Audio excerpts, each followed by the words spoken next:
नमस्कार दोस्तों, स्वागत है आपका आईएएस पीसीएस एकेडमी में। और विज़न आईएएस का जो हम लोग टेस्ट लगा रहे हैं उसका ये 10वां भाग है और आज पॉलिटिक्स से सेक्शन से सवाल है। तो चलिए स्टार्ट करते हैं। इससे पहले कि हम स्टार्ट करें, यदि आप चैनल पर नए हैं तो चैनल को जरूर सब्सक्राइब कीजिए और अपने दोस्तों और मित्रों तक इसको शेयर कीजिए।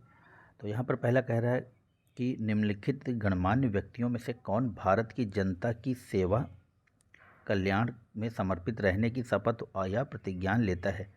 तो यहाँ पर है राष्ट्रपति, उपराष्ट्रपति, प्रधानमंत्री, भारत का नियंत्रक और महालेखा परीक्षक। तो यहाँ पर हो जाएगा आपका केवल राष्ट्रपति, ऑप्शन ए। नेक्स्ट देखेंगे। दूसरे में कह रहे कि भारत के संविधान के अनुसार निम्नलिखित में से किस राज्य के राज्यपाल को कानून व्यवस्था के संबंध में विशेष उत्तरदायित्व सौंपे गए हैं। तो वो है नागालैंड, असम, मणिपुर और अरुणाचल प्रदेश। तो इसका आंसर देखेंगे हम लोग और इसका जो सही आंसर होगा वो है नागालैंड और Arunachal Pradesh, option C. Next देखेंगे। 3 में कह रहा है कि 73वें संविधान संशोधन अधिनियम 1992 के संदर्भ में निम्नलिखित कथनों पर विचार कीजिए। यहाँ पे पहला कथन है कि यह अधिनियम पंचायतों के निर्वाचन संबंधी मामलों में न्यायालय के हस्तक्षेप को वर्जित करता है। फिर दूसरा है कि इस अधिनियम के प्रावधान संघ राज्य क्षेत्रों पर लागू नहीं होते। तो देखिए यहाँ पर पहला कथन ऑप्शन ए सही है। नेक्स्ट देखेंगे। 4 में कह रहा है कि भारतीय राज्य व्यवस्था के संदर्भ में निम्नलिखित में से कौन सी संघीय विशेषता नहीं है। तो यहाँ पर है ऑप्शन डी, मूल अधिकारों का न्यायालय द्वारा परिवर्तनीय होना। यह आपकी संघीय विशेषता नहीं है। 5 में कह रहा है कि राज्यों के मुख्यमंत्री की नियुक्ति की बढ़ती प्रवृत्ति के संदर्भ में निम्नलिखित उप मुख्यमंत्री है यहाँ पर की नियुक्ति की बढ़ती प्रवृत्ति के संदर्भ में निम्नलिखित कथनों पर विचार किया। यह संवैधानिक पद नहीं है, सही है। उससे मुख्यमंत्री के समान कोई अतिरिक्त वित्तीय शक्ति प्राप्त नहीं होती है। तो देखिए 5 का यहाँ पर दोनों ही कथन सही हैं, ऑप्शन सी। नेक्स्ट देखेंगे। 6 का लिखा है कि मंत्री परिषद के संदर्भ में निम्नलिखित कथनों पर विचार कीजिए। तो पहला है यहाँ पर कथन कि 44वें संविधान संशोधन अधिनियम 1978 द्वारा यह प्रावधान किया गया है कि राष्ट्रपति संवैधानिक रूप से प्रधानमंत्री की अध्यक्षता वाली मंत्री परिषद की सलाह के अनुसार कार्य करने के लिए बाध्य होंगे। फिर दूसरे में कह रहा है कि भारत के संविधान के अनुसार किसी सार्वजनिक कार्रवाई के लिए राष्ट्रपति का प्रत्येक आदेश किसी मंत्री द्वारा प्रति हस्ताक्षरित होना आवश्यक है। तो देखिए यहाँ पर आपका दोनों ही कथन गलत हैं और यह आपका हुआ था तो 42वें संविधान संशोधन अधिनियम के द्वारा जोड़ा गया था, यह ना कि 44वें। नेक्स्ट देखेंगे। यहाँ पे 7 नंबर क्वेश्चन कह रहा है कि निम्नलिखित में से कौन से अनिवार्य रूप से किसी राज्य में राष्ट्रपति शासन की घोषणा के परिणाम हैं। तो पहला है कि राष्ट्रपति उस राज्य के संबंध में कानून बना सकता है। फिर दूसरा है राज्य की विधानसभा स्वतः भंग हो जाती। फिर तीसरा है राष्ट्रपति राज्य की मंत्रिपरिषद को बर्खास्त कर देते हैं। तो देखिए यहाँ पर हो जाएगा आपका केवल तीसरा कथन सही है, ऑप्शन सी। नेक्स्ट देखेंगे। 8 में कह रहा है कि यह प्रावधान की मंत्रिपरिषद में प्रधानमंत्री सहित मंत्रियों की कुल संख्या लोकसभा की कुल सदस्य संख्या के 15% से अधिक नहीं होगी का उल्लेख निम्नलिखित में से किसमें किया गया है। तो 8 का हो जाएगा बी, भारत के संविधान में। और आपको बता दूं कि ये प्रावधान जो है 91 संविधान संशोधन के द्वारा 2003 में जोड़ा गया था। नेक्स्ट देखेंगे। 9 में कह रहा है अनुच्छेद 352 के तहत राष्ट्रपति आपात की उद्घोषणा के संदर्भ में निम्नलिखित कथनों पर विचार कीजिए। पहला कथन है कि भारत में राष्ट्रीय आपात केवल 3 बार घोषित किया गया। और दूसरा कह रहा है कि राष्ट्रीय आपात केवल युद्ध या बाह्य आक्रमण के आधार पर ही घोषित किया जा सकता है। तो नहीं, यहाँ पर दूसरा कथन गलत है, सशस्त्र विद्रोह भी शामिल है। फिर लिखा है कि राष्ट्रपति प्रधानमंत्री से लिखित सिफारिश प्राप्त करने के बाद ही राष्ट्रीय आपात की उद्घोषणा कर सकता है। तो नहीं, यहाँ पर हो जाएगा केवल पहला ही कथन सही है। नेक्स्ट देखेंगे। 10 नंबर में कह रहा है कि पंचायत अनुसूचित क्षेत्र विस्तार यानी कि पेशा अधिनियम 1996 के प्रावधानों के तहत अनुसूचित क्षेत्रों में पंचायतों तक निम्नलिखित में से कौन से प्रावधान विस्तारित किए गए हैं। तो लिखा है कि विकास परियोजनाओं के लिए भूमि का अर्जन करने से पहले ग्राम सभा से परामर्श किया जाएगा। फिर दूसरा है कि गौड़ खनिज के खनन के लिए खनन पट्टों की स्वीकृति हेतु ग्राम सभा की सिफारिशें अनिवार्य होंगी। फिर तीसरा है अनुसूचित क्षेत्रों में लघु जल निकायों की योजना एवं उनके प्रबंधन का कार्य पंचायतों को सौंपा जाएगा। और चौथा है कि लघु वनोपज पर ग्राम सभा का स्वामित्व होगा। तो यहाँ पर होगा ऑप्शन डी 1, 2, 3, 4 सभी कथन यहाँ पर सही हैं। 11 में कह रहा है कि स्थानीय सरकार की केंद्रीय परिषद का गठन किसके द्वारा किया जाता है। तो यहाँ पर हो जाएगा ऑप्शन ए भारतीय संविधान के अनुच्छेद 263 के प्रावधान के अनुसार भारत के राष्ट्रपति के एक आदेश के द्वारा। नेक्स्ट देखेंगे 12 में लिखा है कि निम्नलिखित में से किन मामलों में राज्यसभा लोकसभा के समान शक्ति और प्रतिस्थिति प्राप्त है। तो राज्यसभा और लोकसभा की देख लेंगे। तो यहाँ पर हो जाएगा राष्ट्रपति का निर्वाचन और महाभियोग। तो महाभियोग में तो शामिल ही होते हैं दोनों लोग। और उसके बाद राष्ट्रपति द्वारा जारी अध्यादेश की स्वीकृति, फिर राष्ट्रीय आपात को समाप्त करने का संकल्प और संविधान संशोधन विधेयक को प्रस्तुत करने एवं पारित करना। तो देखिए यहाँ पर हो जाएगा आपका ऑप्शन सी। 1, 2, 4 कथन सही है, तीसरा कथन गलत है। 13 में लिखा है कि राज्य के महाधिवक्ता की नियुक्ति और सेवा की शर्तों के संदर्भ में निम्नलिखित कथनों पर विचार कीजिए। तो पहला कथन है कि कोई व्यक्ति जो किसी उच्च न्यायालय में 10 वर्षों तक अधिवक्ता रहा हो वह अर्ह होता है और महाधिवक्ता के रूप में नियुक्त किया जा सकता है। उसके बाद है फिर आपका कोई व्यक्ति जिसने भारत के राज्य क्षेत्र में 5 वर्ष तक न्यायविद पद धारण किया हो वह अर्ह और अधिवक्ता के रूप में नियुक्त किया जा सकता है। फिर तीसरा है कि महाधिवक्ता का पारिश्रमिक राज्य विधानमंडल द्वारा निर्धारित किया जाएगा। तो उपर्युक्त कथनों में से कौन सा कथन सही है। तो देखिए केवल आपका पहला कथन सही है, ऑप्शन ए। नेक्स्ट देखेंगे 14 नंबर कह रहा है कि भारत में राज्य विधानमंडल की विधायी प्रक्रिया के संदर्भ में निम्नलिखित कथनों पर विचार कीजिए। पहला कथन है कि विधान परिषद साधारण विधेयक को अधिकतम 3 माह की अवधि के लिए रोक सकती है या निलंबित कर सकती है। तो देखिए राज्य विधानमंडल जो कि किसी विधेयक को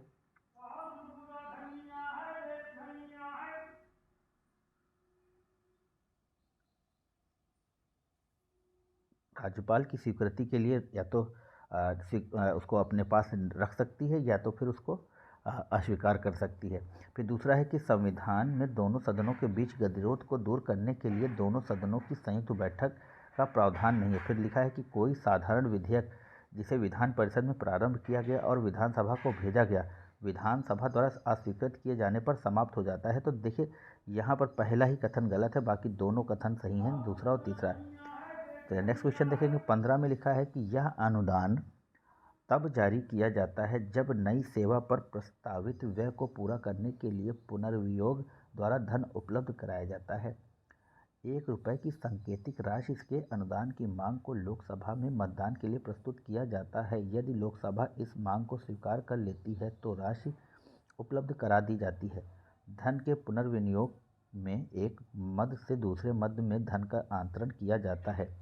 इसमें कोई अतिरिक्त व्यय शामिल नहीं होता है। तो देखिए यहाँ पर हो जाएगा उपर्युक्त परिच्छेद निम्नलिखित में से किस प्रकार के अनुदान का वर्णन करता है। तो यह हो जाएगा आपका सांकेतिक अनुदान, ऑप्शन सी। अब हम देखेंगे 16 नंबर। तो 16 नंबर में कह रहा है कि संसद में दोनों सदनों की संयुक्त बैठक के संदर्भ में निम्नलिखित कथनों पर विचार कीजिए। तो पहला है कि संयुक्त बैठक गठित करने के लिए गणपूर्ति कोरम दोनों सदनों की कुल सदस्य संख्या का 10वां भाग होता है। ठीक है, नेक्स्ट देखेंगे।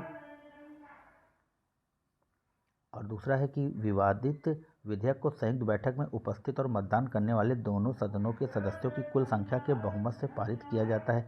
यह भी कथन सही है। फिर दूसरा है कि दहेज प्रतिषेध विधेयक 1960 के लिए पहली बार दोनों सदनों की संयुक्त बैठक आहूत हुई थी। तो बिल्कुल सही है, यहाँ पर तीनों ही कथन आपके सही हो जाएंगे, ऑप्शन डी।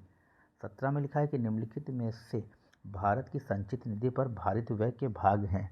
तो यहाँ पर है कि राष्ट्रपति की परिलब्धियाँ एवं भत्तियाँ उसके कार्यालय संबंधी व्यय। तो पहला कथन सही है। फिर दूसरा है उच्चतम न्यायालय और उच्च न्यायालयों के न्यायाधीशों के वेतन भत्ते एवं पेंशन। तो यह भी कथन सही है। फिर लिखा है कि भारत के नियंत्रक और महालेखा परीक्षक और संघ लोक सेवा आयोग के प्रशासनिक व्यय। तो यह भी कथन सही है। तो ऑप्शन हो जाएगा आपका, माफ कीजिएगा, यहाँ पर उच्च न्यायालय के जो वेतन हैं वह राज्य संचित निधि से दिए जाते हैं, उच्च न्यायालय के न्यायाधीशों के। और इनके जो पेंशन और भत्ते हैं वह भारत की संचित निधि पर भारित होते हैं। तो यहाँ पर दूसरा कथन आपका गलत हो जाएगा। तो यहाँ पर आ गया ऑप्शन डी, 1 और 3 कथन सही है। नेक्स्ट देखेंगे 18 में कह रहा है निम्नलिखित विषय वस्तुओं पर विचार कीजिए। अग्निशमन सेवाएं, सड़कें, पुल, नगरीय वानिकी और रेलवे स्टेशनों का प्रबंधन भारतीय संविधान की 12वीं अनुसूची के तहत उपयुक्त में कौन सी मध्य विषय वस्तु के प्रावधान है? तो देखिए 1, 2, 3 यह हो जाएगा ऑप्शन ए आपका। नेक्स्ट देखेंगे 19 में लिखा है निम्नलिखित में से कौन से देश उत्तरी अटलांटिक संधि यानी कि नाटो के सदस्य हैं? तो वह हो जाएगा आपका यूनान, अभी तुर्की और आपका फ्रांस। तो ऑप्शन हो जाएगा आपका बी। 20 में देखेंगे 20 में लिखा है कि राष्ट्रीय आपात की उद्घोषणा के संदर्भ में निम्नलिखित में कथनों पर कौन सा कथन सही है? तो देखिए यहाँ पर जो हो जाएगा वह है आपका ऑप्शन बी। आपात को प्रत्येक 6 माह में संसद के अनुमोदन के अनंत काल के लिए बढ़ाया जा सकता है। तो राष्ट्रीय आपात को संसद के अनुमोदन के साथ अनंत काल तक बढ़ाया जा सकता है। 21 में देख लेंगे 21 में लिखा है कि राज्य कार्यकारिणी के संदर्भ में मंत्रिपरिषद के संबंध में निम्नलिखित कथनों पर विचार कीजिए। तो पहला है कि आपका मंत्रिपरिषद भंग होने के बाद राज्यपाल को सलाह नहीं दे सकती, और उसके बाद है कि मंत्रिपरिषद द्वारा दी गई सलाह की प्रकृति की न्यायालय द्वारा जांच नहीं की जा सकती। तो देखिए दूसरा कथन सही है और पहला कथन आपका गलत है। नेक्स्ट देखेंगे 22 में कह रहा है कि सार्वजनिक विधेयक और निजी विधेयकों के संदर्भ में निम्नलिखित कथनों पर विचार कीजिए। तो लिखा है सार्वजनिक विधेयक को सदन में पेश करने के लिए 7 दिनों के नोटिस की आवश्यकता होती है, जबकि निजी विधेयक को पेश करने के लिए 1 महीने के नोटिस की आवश्यकता होती है। फिर दूसरा है कि एक निजी विधेयक जो कि संबंधित सदस्य द्वारा तैयार किया जाता है, इसके विपरीत एक सार्वजनिक विधेयक को मसौदा संबंधी विभाग द्वारा विधि विभाग के परामर्श से तैयार किया जाता है। तो यहाँ पर लिखा है कि 22 में कौन से कथन सही नहीं है? तो यहाँ पर दोनों ही कथन सही नहीं है। ऑप्शन ना ही 1 ना ही 2 सही है। नेक्स्ट देखेंगे 23 में लिखा है कि भारतीय संविधान के अंतर्गत राष्ट्रपति के पास निम्नलिखित में से किन गणमान्य व्यक्तियों और व्यक्तियों के हटाने का अधिकार है? तो भारत के महान्यायाधीश, राज्य के राज्यपाल, लोकसभा अध्यक्ष और संघ लोक सेवा आयोग के अध्यक्ष। तो 23 का हो जाएगा आपके पास 1, 2, 3, 1, 2, 4 लोकसभा अध्यक्ष को हटाने का नहीं, बाकी महान्यायवादी को, राज्य के राज्यपाल को और संघ लोक सेवा आयोग के अध्यक्ष को। नेक्स्ट देखेंगे 24 में लिखा है कि भारतीय संविधान के संदर्भ में केंद्र और राज्यों के बीच कार्यों के पारस्परिक प्रत्यायोजन के संबंध में निम्नलिखित कथनों पर विचार कीजिए। तो यहाँ पहला कथन कह रहा है कि केंद्र राज्य सरकार की पूर्व सहमति से ही अपनी विधायी शक्तियों को किसी राज्य को प्रत्यायोजित कर सकता है। फिर दूसरा है कि राष्ट्रपति केंद्र के कार्यकारी कार्यों को किसी राज्य की सहमति के बिना उसे सौंप सकता है। फिर तीसरा है कि किसी राज्य का राज्यपाल राज्य के किसी भी कार्यकारी कार्य को केंद्र सरकार को सौंप सकता है। तो देखिए यहाँ पे हो जाएगा ऑप्शन 3, कथन 3 और ऑप्शन डी होगा सही यहाँ पर। 25 में लिखा है कि लोकसभा के सभापतियों के पैनल के संदर्भ में निम्नलिखित कथनों पर विचार कीजिए। तो यहाँ पर पहला कथन है कि वे लोकसभा द्वारा उनके सदस्यों में से ही चुने जाते हैं। फिर लिखा है कि लोकसभा अध्यक्ष या उपाध्यक्ष का पद रिक्त होने की स्थिति में उसमें कोई भी सभा की अध्यक्षता कर सकता है। तो ऑप्शन हो जाएगा डी, कोई भी कथन सही नहीं है। नेक्स्ट देखेंगे 26 में कह रहा है कि राष्ट्रपति की क्षमादान शक्तियों के संदर्भ में निम्नलिखित कथनों पर विचार कीजिए। लिखा है कि मृत्युदंड के परिहार हेतु केवल भारत के राष्ट्रपति को अधिकार प्रदान किया गया है। फिर दूसरा, क्षमा याचिकाकर्ता को राष्ट्रपति द्वारा मौखिक सुनवाई का अधिकार नहीं है। फिर तीसरा है कि राष्ट्रपति की क्षमादान की शक्ति न्यायिक समीक्षा के अधीन है। तो यहाँ पर हो जाएगा 2 और 3 ऑप्शन डी। 27 में कह रहा है कि राष्ट्रीय राजधानी क्षेत्र दिल्ली के प्रशासन के लिए विशेष प्रावधानों के संदर्भ में निम्नलिखित कथनों पर विचार कीजिए। तो यहाँ पहला कथन है कि राष्ट्रीय राजधानी क्षेत्र दिल्ली का मुख्यमंत्री राष्ट्रपति के प्रसाद पर्यंत पद धारण करता है, और उसके बाद है कि राष्ट्रीय राजधानी क्षेत्र दिल्ली के संदर्भ में सरकार पद राष्ट्रीय राजधानी क्षेत्र के उपराज्यपाल एलजी को संदर्भित करता है। तो ऑप्शन हो जाएगा सी, 1 और 2 कथन। नेक्स्ट देखेंगे यहाँ पे लिखा है संसद सदस्यता के लिए अर्हता के संदर्भ में निम्नलिखित कथनों पर विचार कीजिए। पहला कथन है कि किसी राज्य विशेष में से राज्यसभा के लिए चुनाव लड़ने वाले उम्मीदवार को उस राज्य विशेष का मतदाता होना चाहिए, तो यह कथन गलत है। फिर लिखा है कि अनुसूचित जनजाति का कोई सदस्य लोकसभा की ऐसी सीट पर चुनाव लड़ सकता है जो उनके लिए आरक्षित न हो, तो ऑप्शन हो जाएगा 28 का बी। नेक्स्ट देखेंगे 29 में लिखा है कि निम्नलिखित आयोग समितियों में से किसने यह अनुशंसा की थी कि राज्यपालों को विश्वविद्यालय के कुलाधिपति के रूप में कार्य करने और अन्य संवैधानिक पदों पर कार्य करने की परंपरा को समाप्त कर दिया जाना चाहिए और उनकी भूमिका केवल संवैधानिक प्रावधानों तक ही सीमित होनी चाहिए, तो वह था आपका पुंछी आयोग 2007, ऑप्शन बी। 30 में कह रहा है कि संविधान निम्नलिखित प्रावधानों में से कौन से भारतीय राज्य के असममित संघीय चरित्र को प्रतिबिंबित करते हैं, तो यहाँ पर देख लेंगे हम लोग।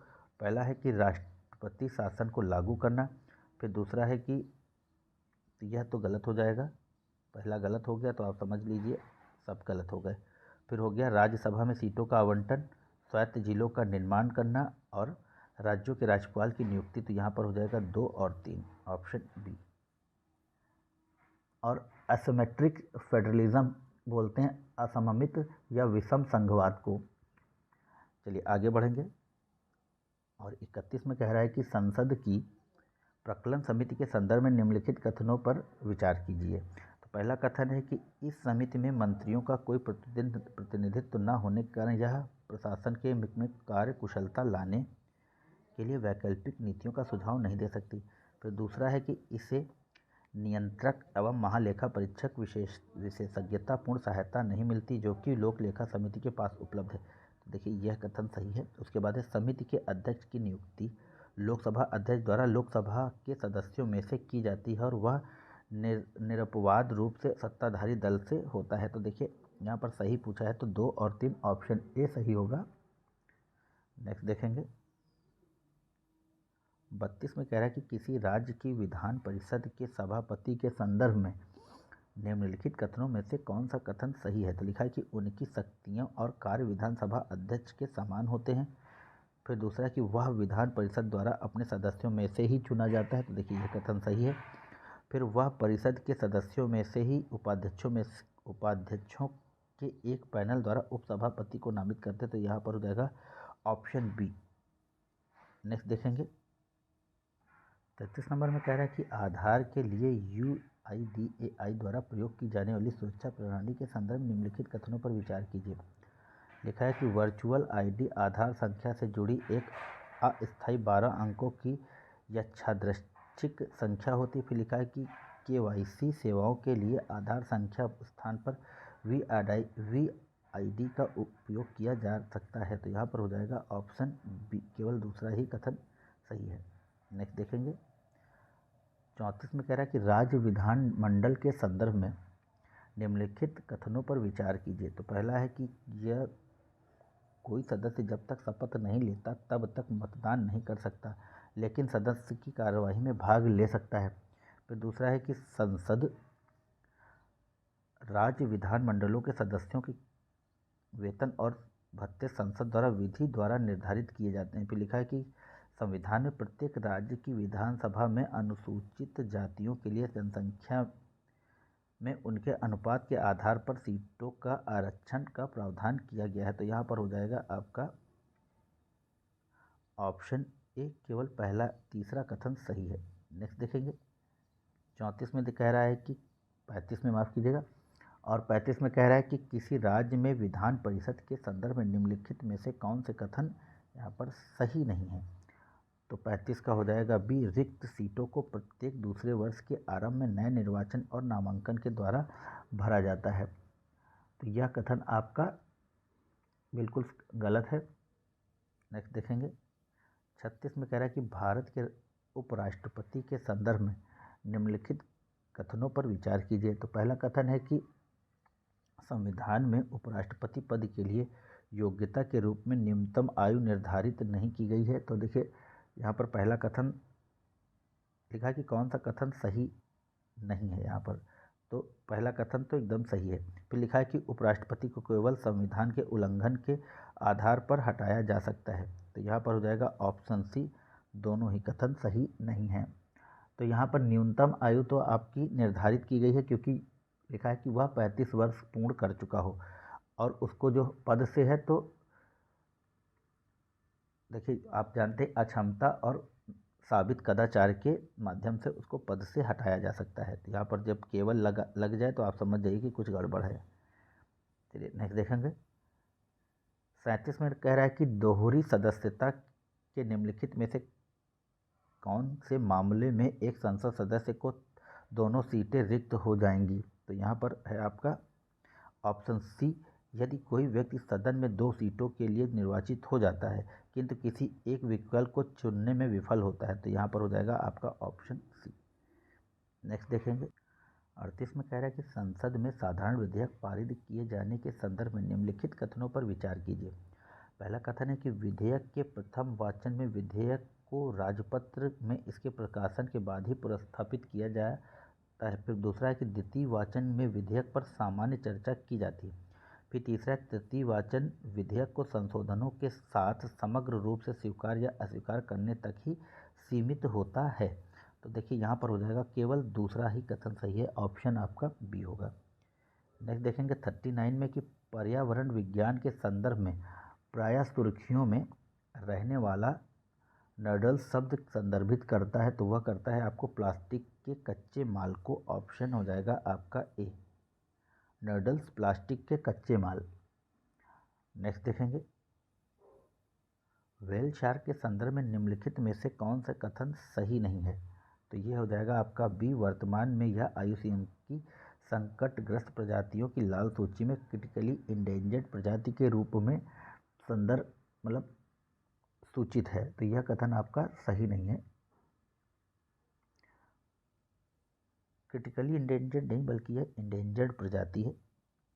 चलिए 41 में कह रहा है कि भारतीय संविधान की 7वीं अनुसूची जिसे थर्ड समवर्ती सूची के संदर्भ में निम्नलिखित कथनों पर विचार कीजिए। तो लिखा है कि वर्तमान में इस सूची में 100 से अधिक विषय हैं। फिर दूसरा, इस सूची में सूचीबद्ध किसी विषय पर संसद और राज्य विधानमंडल दोनों कानून बना सकते हैं।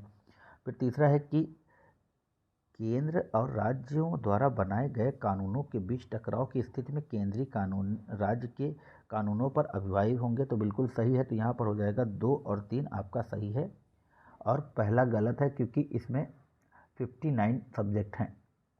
नेक्स्ट देखेंगे। 42 में कह रहा है कि निम्नलिखित में से कौन से संघ राज्य क्षेत्रों के मुख्यमंत्रियों के नेतृत्व वाले विधानमंडल हैं। तो जम्मू कश्मीर, लद्दाख, राष्ट्रीय राजधानी क्षेत्र दिल्ली और पुदुचेरी। तो आपका हो जाएगा 42 का 1, 3, 4 लद्दाख में नहीं है, लद्दाख अभी यूटी हुई। चलिए 43 में कह रहा है निम्नलिखित में से कौन सा एक कैबिनेट सचिवालय का कार्य नहीं है। तो वह हो जाएगा आपका ऑप्शन सी, मंत्रिमंडल की नई स्थायी समितियों का निर्माण करना कैबिनेट सचिवालय का कार्य नहीं है।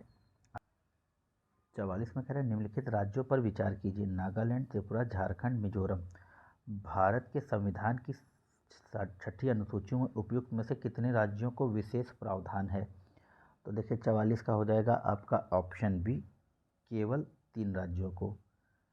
चलिए नेक्स्ट देखेंगे। 45 में कह रहा है कि शहरी स्थानीय निकाय के राजस्व के संदर्भ में निम्नलिखित कथनों पर विचार कीजिए। राज्य सरकार द्वारा अर्बन लोकल बॉडीज़ को धन का हस्तांतरण राज्य वित्त आयोग की सिफारिश के आधार पर किया जाता है।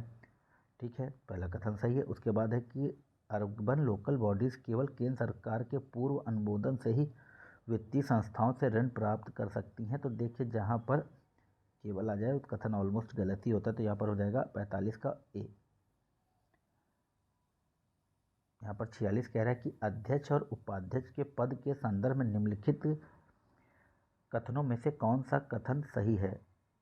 तो यहाँ पर हो जाएगा ऑप्शन डी, अनंत शयनम अयंगर लोकसभा के पहले उपाध्यक्ष थे। तो यह कथन आपका सही है।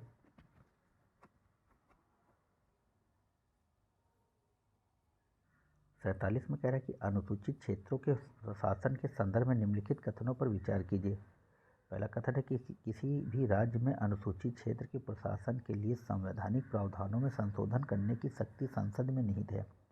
फिर दूसरा है कि अनुसूचित क्षेत्रों वाले राज्य का विधानमंडल केवल अनुसूचित क्षेत्र के आकार में वृद्धि कर सकता है, लेकिन उनमें कमी नहीं कर सकता। फिर तीसरा है कि अनुसूचित क्षेत्रों वाले राज्य के राज्यपाल के पास ऐसे क्षेत्रों के संबंध में संसद के किसी भी अधिनियम के प्रावधानों को संशोधित करने की शक्ति नहीं।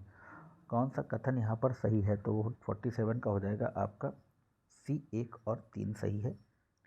48 में देखेंगे और लिखा है कि निम्नलिखित कथनों पर विचार कीजिए। तो पहला कथन है कि भारतीय संविधान में यह प्रावधान है कि वित्त विधेयक पेश होने के 75 दिनों के भीतर अधिनियमित हो जाना चाहिए। तो आपने शायद ऐसा कहीं पढ़ा नहीं होगा, तो यह कथन गलत हो जाएगा। और उसके बाद है विनियोग विधेयक के विपरीत वित्त विधेयक में कर को अस्वीकार करने या कम करने के लिए संशोधन किया जा सकता है। तो ऑप्शन बी एकदम सही है, पहला कथन गलत है। नेक्स्ट देखें 49 में कह रहा है निम्नलिखित में से किन विभागीय स्थायी समितियों का क्षेत्राधिकार लोकसभा के अंतर्गत आता है? तो लिखा है कि खाद्य उपभोक्ता मामले और सार्वजनिक वितरण समिति, श्रम समिति, रेल समिति, गृह कार्य समिति। तो यहाँ पर हो जाएगा आपका ऑप्शन सी 1, 2, 3, चौथा गलत है। नेक्स्ट देखेंगे लिखा है 50 में कि राष्ट्रीय जल संसाधन परिषद का अध्यक्ष कौन होता है? तो वो होता है आपका भारत का प्रधानमंत्री, जो कि एक्स ऑफिशियो चेयरमैन होता है। 51 में कह रहा है कि निम्नलिखित कथनों पर विचार कीजिए। तो पहला कथन कह रहा है कि भारत की लोक लेखा निधि से संसदीय अनुमोदन के बिना भुगतान किया जा सकता है। और दूसरा कह रहा है कि तो पहले देखिए पहला कथन यहाँ पे गलत हो जाएगा। फिर लिखा है कि भारत की आकस्मिक निधि को राष्ट्रपति की ओर से वित्त मंत्रालय के पास रखा जाता है। तो ये भी गलत हो जाएगा। भारत की लोक लेखा निधि को कार्यकारी प्रक्रिया द्वारा संचालित किया जाता है। ऑप्शन सी केवल तीसरा कथन सही है। 52 देख लेंगे। 52 में कह रहा है कि लोकसभा के अध्यक्ष के संदर्भ में निम्नलिखित कथनों पर विचार कीजिए। तो पहला कथन है कि वह सदन के भीतर भारत के संविधान के प्रावधानों का अंतिम व्याख्याकार होता है। तो नहीं, उच्चतम न्यायालय अंतिम व्याख्याकार है। तो पहला कथन तो एकदम गलत हो जाएगा। फिर है आपका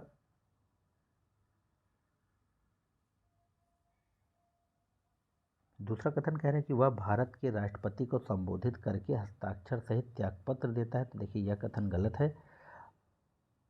और लिखा है तीसरे में कि उसे संसद के सभी सदस्यों के बहुमत से पारित प्रस्ताव द्वारा हटाया जाता। तो यह भी कथन गलत है। तो यहाँ पर ऑप्शन बी होगा, पहला कथन ही आपका सही है।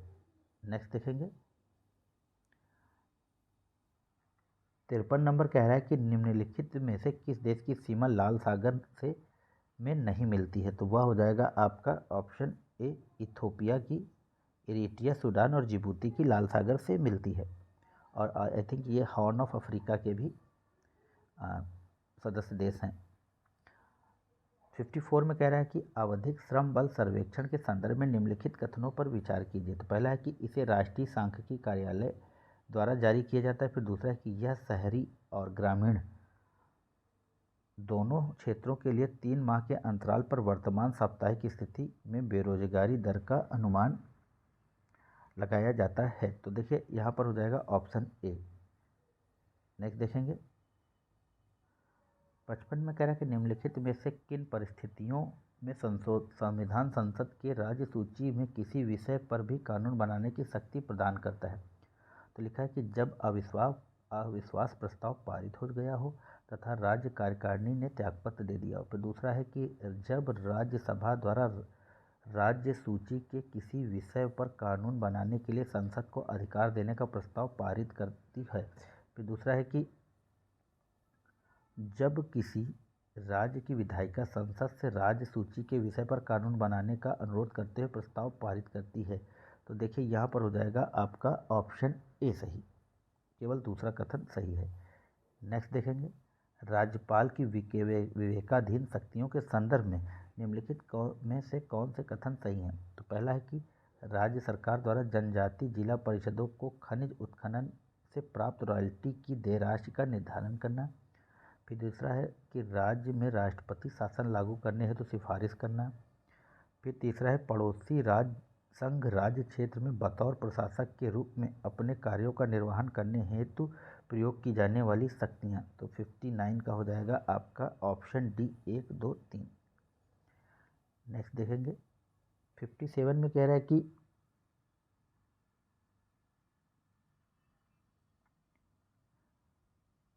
पोषक तत्व आधारित सब्सिडी योजना के अंतर्गत आने वाले उर्वरकों पर सब्सिडी का भुगतान प्रत्यक्ष रूप से किसानों को किया जाता है। फिर उसके बाद कह रहा है कि केंद्र सरकार द्वारा यूरिया एवं फॉस्फेट पोटास उर्वरकों के अधिकतम खुदरा मूल्य का निर्धारण संविधिक रूप से किया जाता है। फिर तीसरा कह रहा है कि उर्वरक नियंत्रण आदेश उर्वरक विभाग द्वारा प्रशासित है। तो देखिए कह रहा है कि कौन सा कथन यहाँ पे सही नहीं है, तो यहाँ पर ऑप्शन डी होगा, कोई भी कथन सही नहीं है।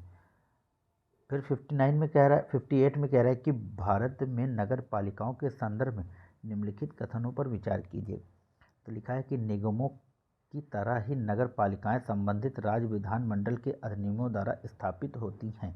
फिर दूसरा है कि परिषद नगर पालिका की विधायी शाखा है और इसका प्रमुख चेयरमैन अथवा अध्यक्ष होता है। ठीक है। फिर तीसरे में कह रहा है कि चेयरमैन अथवा अध्यक्ष नगर पालिका के प्रतिदिन के सामान्य प्रशासन के लिए उत्तरदायी होता है। तो देखिए 58 का हो जाएगा आपका ऑप्शन डी 1 और 2 कथन सही है, तीसरा नहीं। 59 में लिखा है कि राष्ट्रीय भूमि विमुद्रीकरण निगम के संदर्भ में निम्नलिखित कथनों पर विचार कीजिए। लिखा है यह भारत सरकार की पूर्ण स्वामित्व वाली कंपनी है। फिर लिखा है कि यह सार्वजनिक क्षेत्रों के उद्यमों और अन्य सरकारी एजेंसियों के स्वामित्वाधीन अतिरिक्त भूमि का विमुद्रीकरण करेगी। फिर तीसरा है वित्त मंत्रालय का लोक उद्यम विभाग इसके प्रशासनिक मंत्रालय के रूप में कार्य करेगा। तो उपर्युक्त कथनों में से कौन सा कथन सही है, तो यहाँ पर हो जाएगा ऑप्शन डी 1, 2, 3। नेक्स्ट देखेंगे 60 में कह रहा है स्वास्थ्य संबंधी उपमंच या खेल एवं युवा विकास संबंधी उपमंच निम्नलिखित संसदीय मंच में से किससे संबंधित है, तो यह हो जाएगा आपका संसदीय युवा मंच से, ऑप्शन बी।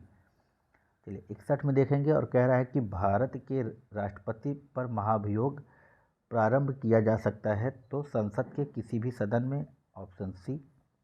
नेक्स्ट देखेंगे 62 में कह रहा है कि वित्तीय समितियों के संदर्भ में निम्नलिखित कथनों पर विचार कीजिए। लोक लेखा समिति संसद की सबसे बड़ी समिति है, तो यह गलत हो जाएगा, प्रकलन समिति सबसे बड़ी है।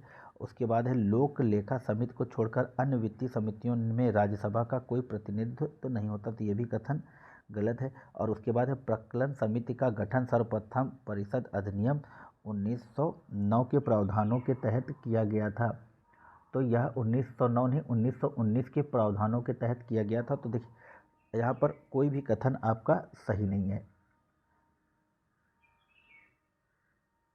नेक्स्ट देखेंगे यहाँ पर 63 में लिखा है कि किसी विधेयक को धन विधेयक समझा जाता है यदि उसमें केवल निम्नलिखित विषयों से संबंधित उपबंध हैं, अर्थात किसी कर का अधिरोपण, उत्साधन, परिहार और परिवर्तन। फिर लिखा है कि केंद्र सरकार द्वारा धन उधार लेने का विनिमय, फिर तीसरा है भारत की संचयी निधि से धन का विनियोग। फिर तीसरा है अनुज्ञप्तियों के लिए फीसों या किसी की गई सेवाओं के लिए फीसों की मांग या उनके संदाय। तो लिखा है कि नीचे दिए गए सही उत्तर का चयन करना है, तो 63 का हो जाएगा ऑप्शन सी 1, 2, 3, चौथा आपका गलत। नेक्स्ट देखेंगे 64 में लिखा है कि मेकांग नदी निम्नलिखित में से किन देशों से होकर गुजरती है, तो यह क्वेश्चन आपका इंपॉर्टेंट हो जाता है। तो यह गुजरती है आपका चीन, वियतनाम, कंबोडिया, लाओस से, ऑप्शन हो जाएगा डी। 65 में कह रहा है कि हाल ही में सुर्खियों में रहा जनरल नेटवर्क एक्सेस का अर्थ है, तो जनरल नेटवर्क एक्सेस का अर्थ है तो यह है कि अंतर्राज्यीय विद्युत पारेषण प्रणाली तक खुली और गैर भेदभावपूर्ण पहुँच, ऑप्शन हो जाएगा आपका बी। 66 पे कह रहा है निम्नलिखित में से कौन से भारतीय संविधान के भाग 9 के अनिवार्य प्रावधान है, तो लिखा है पंचायतों के सभी स्तरों पर 5 वर्ष का कार्यकाल। फिर दूसरा है कि पंचायतों में 3 स्तरों पर महिलाओं के लिए 1/3 सीटों का आरक्षण। फिर लिखा है कि पंचायतों के निर्वाचन हेतु राज्य निर्वाचन आयोग की स्थापना, तो यहाँ पर हो जाएगा ऑप्शन डी 1, 2, 3। 67 में लिखा है भारत में नदी जोड़ो परियोजना के संदर्भ में केन बेतवा लिंक परियोजना से संबंधित निम्नलिखित कथनों पर विचार कीजिए। तो पहला कथन है कि इसमें बेतवा नदी से केन नदी में जल स्थानांतरित करने की परिकल्पना की गई है। फिर दूसरा है कि बेतवा यमुना नदी और केन नर्मदा नदी की सहायक नदियां हैं, यह गलत है। फिर लिखा है बेतवा और केन दोनों नदियां विंध्य पर्वत की श्रेणी से निकलती हैं, तो ऑप्शन हो जाएगा बी, तीसरा ही कथन सही है। चलिए 68 में देखेंगे कि भारत के राष्ट्रपति द्वारा जारी अध्यादेश। तो यहाँ है कि मूल अधिकारों में जिस मात्रा तक संसद अधिनियम द्वारा कटौती की जा सकती है उस मात्रा से अधिक कटौती नहीं कर सकता। फिर आगे लिखा हुआ है कि संविधान की 7वीं अनुसूची को समवर्ती सूची के किसी विषय पर संसद के किसी अधिनियम को निरस्त कर सकता है। फिर लिखा है कि संसद द्वारा अनुमोदन न किए जाने की स्थिति में अधिकतम 6 माह की अवधि तक अस्तित्व में रह सकता है। तो देखिए यहाँ पर हो जाएगा आपका ऑप्शन ए, पहला और दूसरा कथन एकदम सही है। फिर लिखा है संयुक्त राष्ट्र पर्यावरण कार्यक्रम के संदर्भ में निम्नलिखित कथनों पर विचार कीजिए। तो लिखा है कि इसकी स्थापना 1972 में हुए मानव पर्यावरण पर संयुक्त राष्ट्र सम्मेलन के परिणाम स्वरूप हुई। इसका मुख्यालय केन्या के नैरोबी में, एकदम सही है यह। फिर लिखा है कि यह पर्यावरण सभा का आयोजन करता है जिसकी बैठक वैश्विक पर्यावरण नीतियों की प्राथमिकताएं निर्धारित करने के लिए 2 वर्ष में एक बार होती है। तो देखिए यहाँ पर हो जाएगा ऑप्शन डी, तीनों ही कथन आपके सही हैं। नेक्स्ट देखेंगे 70 में कह रहा है कि संविधान में राज्यों को केंद्रीय निधि से सहायता अनुदान प्रदान करने का उपबंध किया गया है। इन संदर्भ में निम्नलिखित कथनों पर विचार कीजिए। तो लिखा है कि संसद द्वारा सांविधिक अनुदान केवल उन्हीं राज्यों को दिया जाता है जिन्हें वित्तीय सहायता की आवश्यकता है, न कि प्रत्येक राज्य को। फिर लिखा है राज्यों को सांविधिक अनुदान वित्त आयोग की सिफारिश पर दिया जाता है। तो यहाँ पर हो जाएगा ऑप्शन सी, दोनों ही कथन आपके सही हैं। 71 में कह रहा है कि भारतीय संघवाद के संदर्भ में निम्नलिखित कथनों पर विचार कीजिए। पहला कथन है कि भारतीय संघीय व्यवस्था में ब्रिटिश मॉडल पर आधारित है, न कि अमेरिकी मॉडल पर। फिर दूसरा है कि भारतीय संघ राज्यों के बीच समझौते का परिणाम है। तो यहाँ पर कोई भी कथन सही नहीं है। भारतीय संघवाद जो है आपका, वो आपके कनाडा के मॉडल पर है। तो 72 में लिखा हुआ है कि भारत के संविधान के अनुसार निम्नलिखित में से कौन से राज्यों में जनजातीय मामलों के लिए एक अलग प्रभारी मंत्री होना अनिवार्य है? छत्तीसगढ़, झारखंड, बिहार, उड़ीसा, महाराष्ट्र और मध्य प्रदेश। तो देखिए यहाँ पर देख लेंगे हम लोग, जो सही आंसर है आपका वो है आपका 1, 2, 4 और 6। तो यहाँ पर बिहार नहीं है और आपका महाराष्ट्र नहीं है। नेक्स्ट देखेंगे, ऑप्शन ए हो गया था यहाँ पर। चलिए 73 में लिखा है कि वित्तीय कार्यवाही कार्यबल के संदर्भ में निम्नलिखित कथनों पर विचार कीजिए। तो यहाँ पर लिखा है कि इसका गठन इंटरपोल के तत्वाधान में आतंकवाद के वित्त पोषण और धन शोधन से निपटने के लिए किया गया। फिर भारत FATF की स्थापना के समय से ही इसका सदस्य है, तो यह कथन गलत है।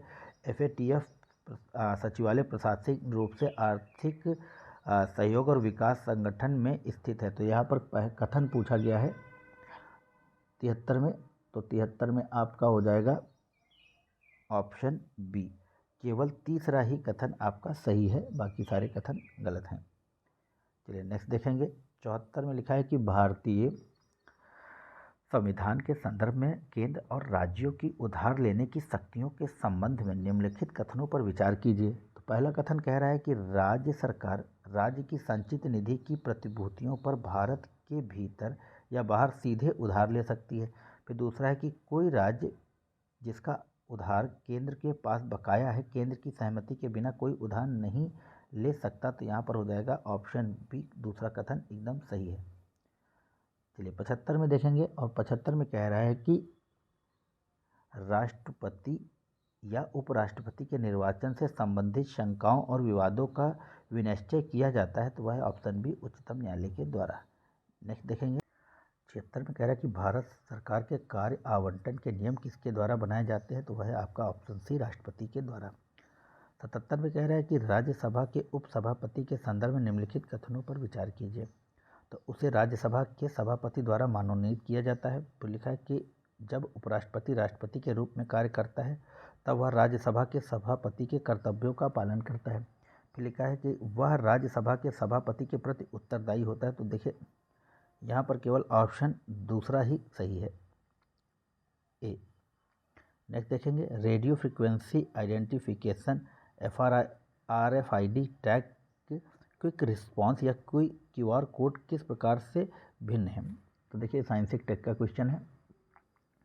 तो यहाँ पर लिखा है कि QR कोड के लिए स्कैनर की प्रत्यक्ष लाइन ऑफ साइट की आवश्यकता होती है, जबकि RFID टैग को प्रत्यक्ष लाइन ऑफ साइट के बिना स्कैन किया जा सकता है। तो देखिए पहला कथन आपका सही है।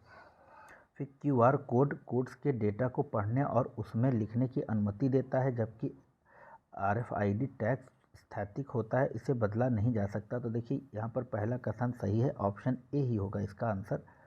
नेक्स्ट देखेंगे,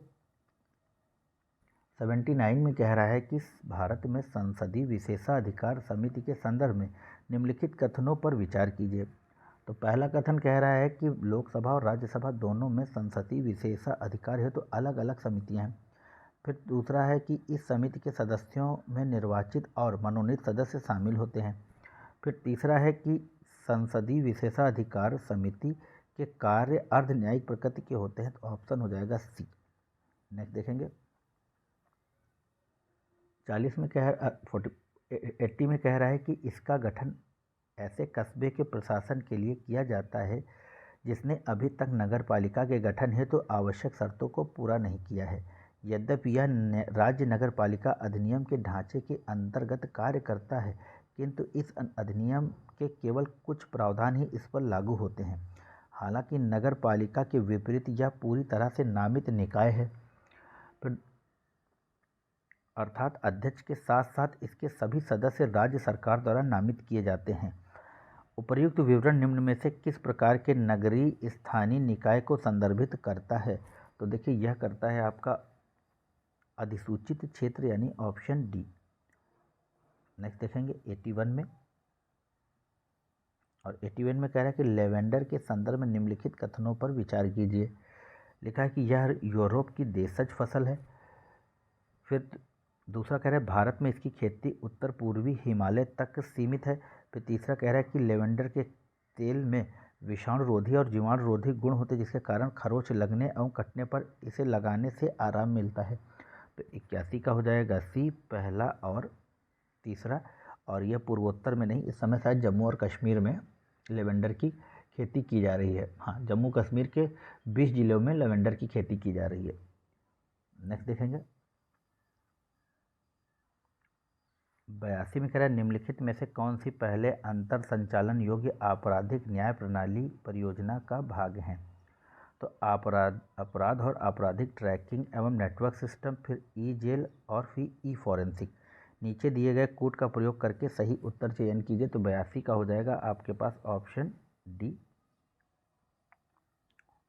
सभी कथन सही हैं।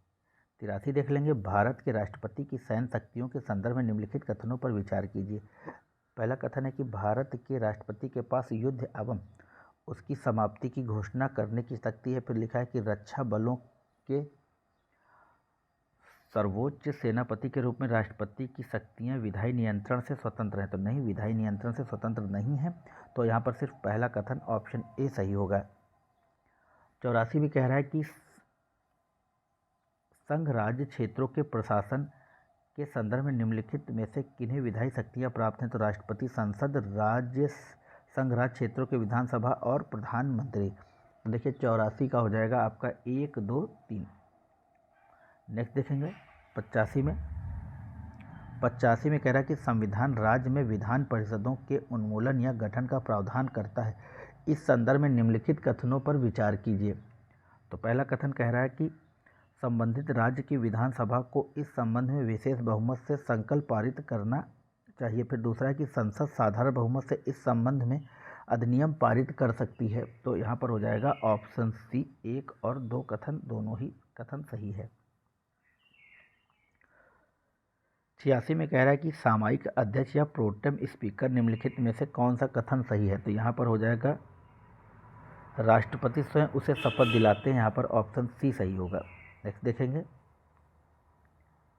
87 में कह रहा है कि कथक नृत्य के संबंध में निम्नलिखित कथनों पर विचार कीजिए। तो यहाँ पर पहला कथन है कि कथक नृत्य के प्रदर्शन में मीराबाई और सूरदास की कृतियाँ शामिल हैं। फिर कथक नृत्य की परंपरा फारसी नृत्य शैली जैसे बाह्य तत्वों से अप्रभावित है। फिर तीसरा है कि अवध के अंतिम नवाब वाजिद अली शाह कथक नृत्य के महान संरक्षक थे। तो देखिए सी वाला सही हो जाएगा, पहला और तीसरा कथन एकदम सही है। नेक्स्ट देखेंगे, लिखा है कि राष्ट्रीय जनसंख्या रजिस्टर के संदर्भ में निम्नलिखित कथनों पर विचार कीजिए। तो लिखा है कि यह देश के सभी सामान्य निवासियों का एक रजिस्टर है, चाहे वे भारत के नागरिक हों या ना हों। तो देखिए पहला कथन सही है और यही कथन सही है। नेक्स्ट देखेंगे 89 में लिखा है कि हाल ही में जिनेवा में विश्व व्यापार संगठन का 12वां मंत्री स्तर सम्मेलन आयोजित किया गया था। इस संदर्भ में निम्नलिखित कथनों पर विचार कीजिए। तो लिखा है कि मंत्री स्तर सम्मेलन विश्व व्यापार संगठन का शीर्ष निर्णय लेने वाला निकाय है तथा आमतौर पर प्रत्येक 6 महीने में इसकी बैठक होती है। यह कथन गलत है। विश्व व्यापार संगठन किसी नए सदस्य को शामिल करने का निर्णय मंत्रिस्तरीय सम्मेलन में 2/3 बहुमत से लेता है। तो यहाँ पर हो जाएगा ऑप्शन आपका बी सही। 90 में कह रहा है कि भारतीय संविधान के अनुच्छेद 360 के तहत वित्तीय आपातकाल के संबंध में निम्नलिखित कथनों में से कौन सा कथन सही है। तो यहाँ पर हो जाएगा ऑप्शन सी, वित्तीय आपात की उद्घोषणा की स्वीकृति देने वाले प्रस्ताव के लिए केवल साधारण बहुमत की आवश्यकता होती है। तो यह कथन आपका सही हो जाएगा। चलिए 91 में लिखा है कि राज्यपाल की नियुक्ति के लिए संविधान में निर्धारित अर्हताओं के संदर्भ में निम्नलिखित में से कौन से सही है।